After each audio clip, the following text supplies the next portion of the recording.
Hello និងសួស្តីអ្នកទាំងអស់ដែលលេង Sailor Piece ទាំងអស់គ្នាថ្ងៃនេះខ្ញុំនឹងមកយកដាវទាំងអស់នៅក្នុង Sailor Piece ទាំងអស់គ្នាហា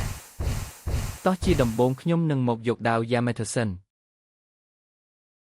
បើសិនជាអ្នកទាំងអស់គ្នាខ្ជិលលេងតែចង់បានដៃល្អដាវល្អអីអ្នកទាំងអស់គ្នាអាចទាក់ទង Telegram ខាងលើបានឬក៏ចូល Group Telegram ក៏បានដែលស្រួលមើលតម្លៃមុន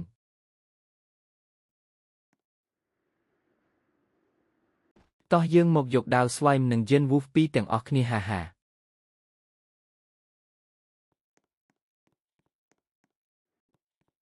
ខ្ញុំក៏សូមអរគុណអ្នកទាំងអស់គ្នាដែលបានចូលរួមគាំទ្រខ្ញុំនិងមានអ្នកខ្ញុំធ្វើរបស់បានធ្វើខ្ញុំមានលុយខ្លះនៅក្នុងការមានចិត្តនិងបន្តការធ្វើវីដេអូបន្តទៅមុខទៀតនិងមានអារម្មណ៍ថាសប្បាយចិត្តដែលមានអ្នកចូលចិត្តនិងស្រឡាញ់ច្រើនបើសិនអ្នកទាំងអស់ចង់ support ខ្ញុំអាចខ្ញុំធ្វើដាវឬដៃបានអរគុណ